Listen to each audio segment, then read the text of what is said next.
Moses, who led the Israelites from the darkness of slavery to the light of freedom, a divine leader who brought hope. But his death was not just an end. It opened a spiritual battle between heaven and hell. Why would a body matter so much? The Bible doesn't reveal why Satan wanted Moses' body, but was it perhaps for power?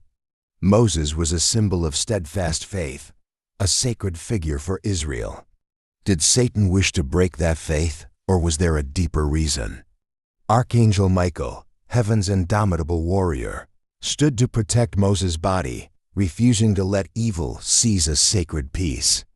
A battle not only of flesh but of spirit, between the light of compassion and the darkness of temptation.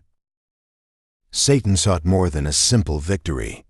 In this contest, he wanted to sow doubt, to test faith and loyalty. What would happen if he succeeded? Would Israel's faith waver, or would they become even stronger?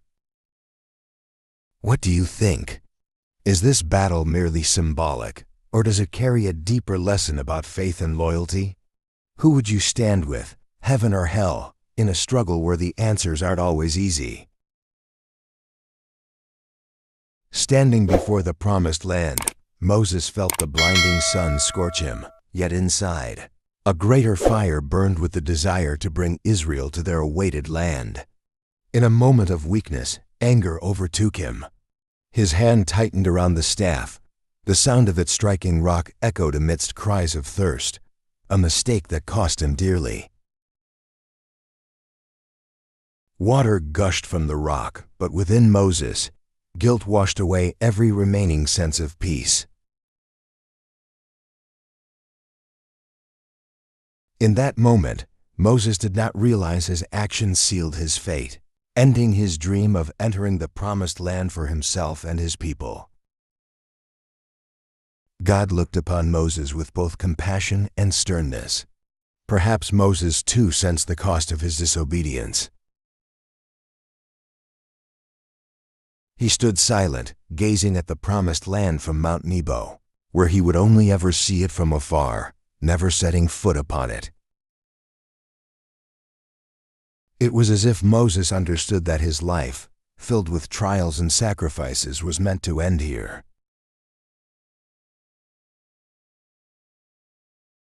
In profound silence, Moses closed his eyes, and in that moment, he departed this world, bearing the sorrow of an unfulfilled mission. The story does not end here. God himself descended to bury Moses in a secret place, as a final recognition of his loyalty.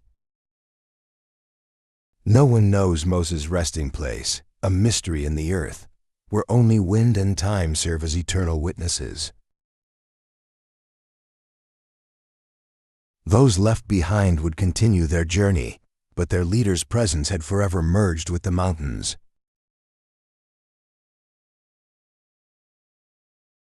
His life taught them that patience and loyalty to God sometimes come at a high cost, even when temptation is powerful. They looked up, across the vast landscape, wondering if they could live with the courage and faith Moses had shown. The reminder would stay with them forever, that sometimes a small mistake can alter a destiny, not just for one but for an entire people. When faced with decisions, would we have the courage to step back and think, maintaining loyalty as Moses had hoped?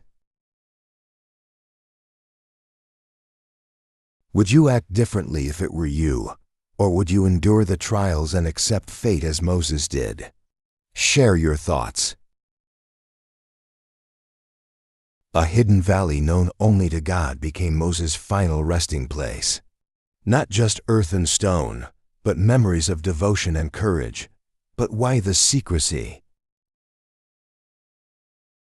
God, the Almighty, personally buried Moses, an unexpected and rare act. Could this be God's highest show of love and respect for him? If Moses was a leader who guided his people through hardship, why in the end, did he rest in solitude, in secrecy? Sometimes, secrecy is not for hiding but for protection. But who needs protection more, Moses or the living? That valley remains unknown, untouched. Perhaps God feared Moses' presence might still affect human hearts, even after his departure. God hid Moses' resting place, but is that secrecy a lesson for us all, about letting go and honoring the impermanence of life? Moses' heart, once strong and decisive, now lay deep within the earth. Did he accept his fate without needing human recognition? The secret of Moses' resting place brings a sense of sacred sorrow. Perhaps he belongs to a realm not accessible to all. Maybe God wanted people to remember Moses by his actions and teachings, not by a grave. Perhaps this is the message God intends. If there's no place of remembrance, can we keep Moses alive in our minds rather than in a cold grave? Is a person's value tied to their burial place? Moses left a legacy in each heart. Would a hidden valley lessen that? God concealed Moses' resting place, but do we really need a specific site to honor him, or is his presence in our hearts enough?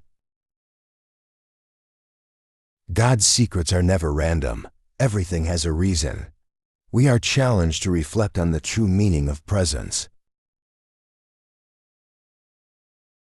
Among questions of secrecy and concealment, perhaps God's message is about faith, beyond the visible, respecting the sacred. Do we really need an answer, or does this mystery itself bring the deepest value? Sometimes, not knowing teaches us trust. What would you do? If you knew Moses' resting place, would you keep it secret or reveal it? Could this challenge your own faith? Amid shadows and mysteries, Satan appears with a bold demand. He has no qualms about claiming Moses' body, as if challenging the sacred. Archangel Michael appears like light in the darkness. He defends not only Moses but the faith itself against temptation and malice. Satan smirks, his eyes full of provocation, determined to claim what is not his. But Michael is unfazed by his threats. Michael stands firm, unshaken by evil. While Satan channels all his power, Michael chooses humility, standing strong in faith. Michael's silence carries immense power. No provocation, no retaliation, only a profound belief in a power above all. Satan, with disdain, seeks to challenge Michael's strength, but Michael softly whispers a prayer, a proclamation of God's might. Michael's gaze holds compassion yet firmness. He doesn't need physical strength to protect, only his trust in God. Satan realizes he faces an unbreakable barrier. His anger reveals his helplessness against the power of faith. Michael simply utters, "May the Lord rebuke you," a simple phrase holding divine power, repelling the devil's intentions. This confrontation holds no physical attack, no clashing swords, only faith's silence standing against evil's arrogance. The lesson here is profound. When facing evil, personal strength isn't the ultimate weapon, faith is. Satan ultimately retreats, defeated by an unyielding faith, a quiet yet radiant victory. The Bible did not detail this story, but through it, we see the strength of humility and faith in the battle against darkness. In this quiet confrontation, Michael teaches us that protection doesn't come from personal power, but from reverence and trust in God. Satan may bring strength and arrogance, but they cannot overcome faith. This is a battle of the soul where goodness prevails. Which path would you choose? When faced with temptation and danger, would you have the courage to trust in something greater than yourself? Satan lurks in darkness, always seeking opportunities to undermine God's plan. But why target Moses' body? Moses' body was more than human remains. It symbolized loyalty, a mark of a leader who guided Israel through the wilderness. Perhaps Satan aimed to claim a sacred symbol like Moses to destroy the people's faith, a cruel yet calculated plan. If Satan possessed Moses' body, he could turn it into a symbol of failure, mocking those who believe in God. But what drove Satan to do this? Did he wish to slow the salvation God had planned?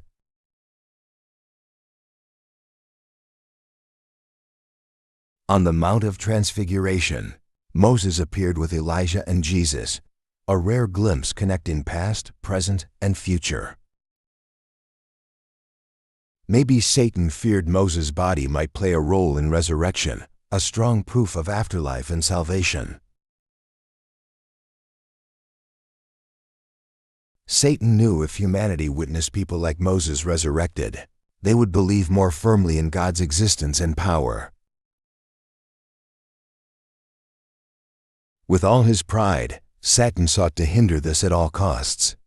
If he held Moses' body, did he think he could control a piece of God? But why would a powerful being stoop to contest a body? For Satan, it's a battle over human faith and souls.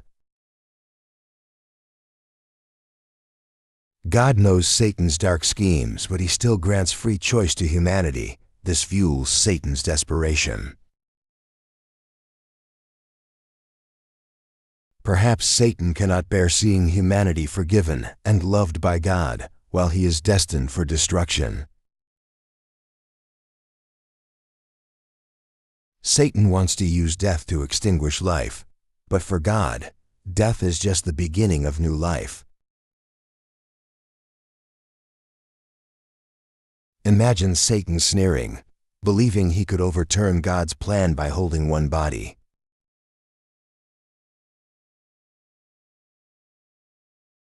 But he may have forgotten, God is not limited by a body, not confined by human boundaries.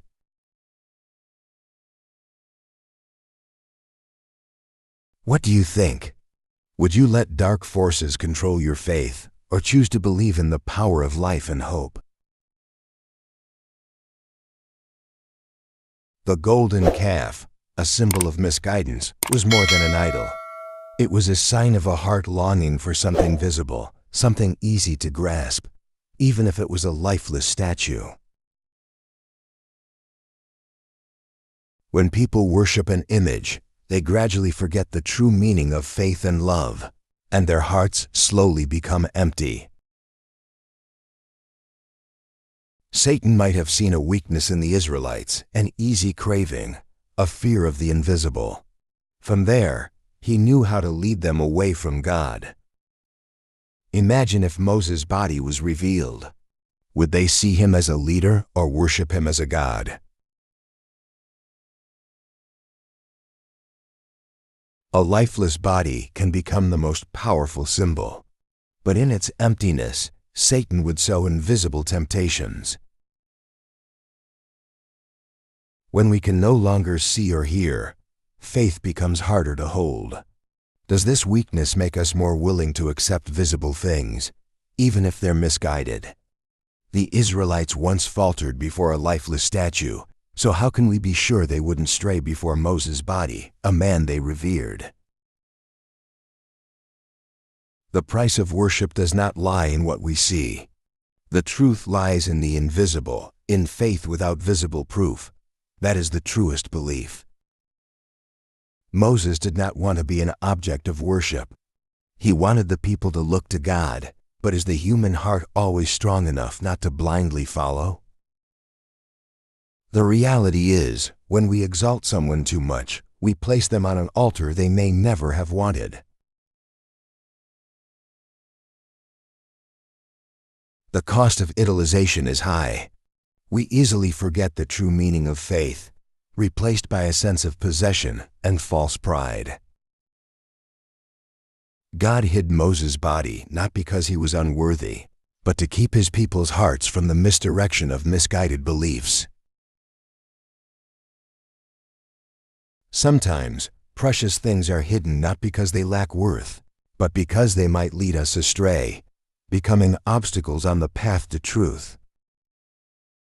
Have we ever wondered if our craving for visible things has shrunk our hearts, leaving them too small to accept the greatness of the invisible? If you stood before Moses' body, what would you do? Worship it or remind yourself he was only a guide, with God as the true destination? And if one day you realize you've idolized the wrong thing, would you have the courage to let go and return to the true meaning of faith? In the cold darkness of the soul, where buried mistakes lie, Satan steps in, carrying a silent accusation.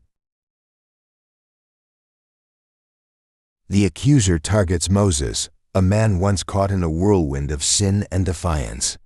Can he stand strong under the harsh gaze of the adversary? With each of Moses' mistakes, Satan adds another layer of darkness to his character, trying to obscure the light of his good deeds. Moses once killed an Egyptian, an act beyond excuse, a dark stain on his soul, something Satan is eager to exploit. Then there's the matter of the shattered tablets.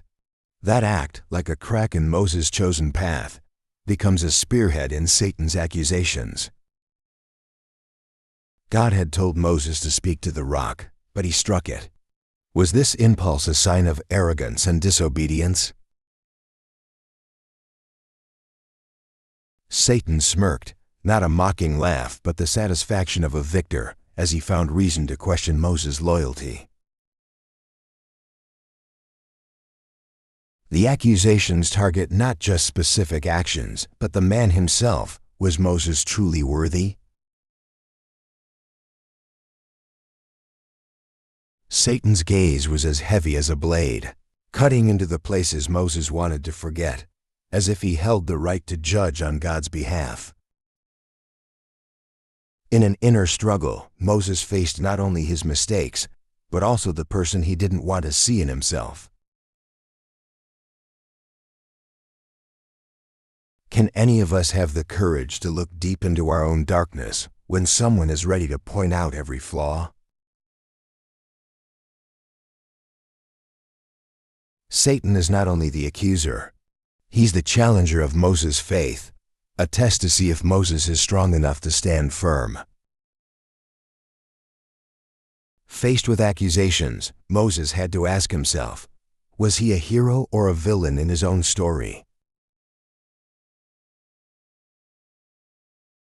Perhaps in the light of faith, those mistakes no longer stand as evidence of sin, but as lessons for growth. But the question lingers, chilling like a cold wind in the night. Can any of us stand strong when judged for unerasable mistakes? If it were you, could you forgive yourself when no one else dares to?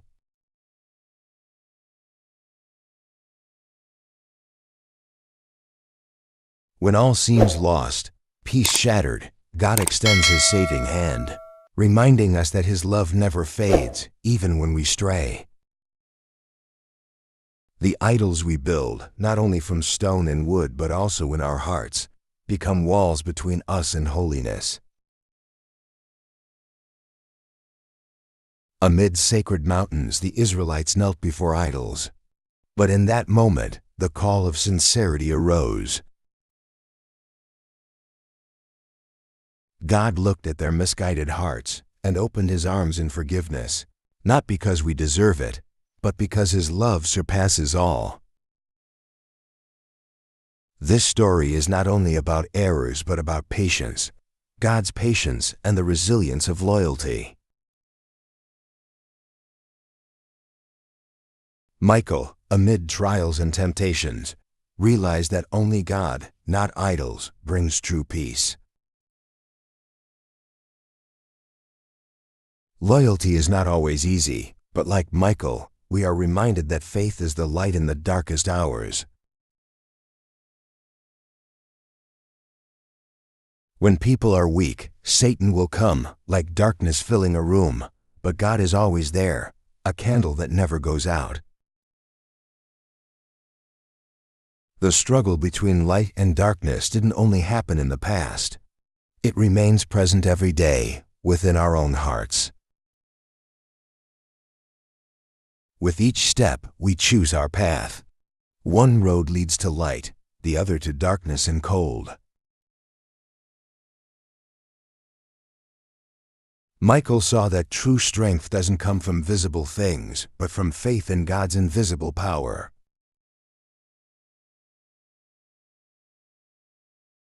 Courage isn't the absence of fear.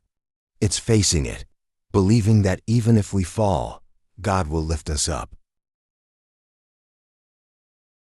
The crossroads of life always lead to moral choices, and in those choices, we shape ourselves. Ultimately, God's grace doesn't depend on our past. No matter how many times we fail, He loves and forgives us. Michael's story reminds us that anyone can stray, but faith will always guide us back to the righteous path. What do you think? Faced with temptation and faith, which path would you choose?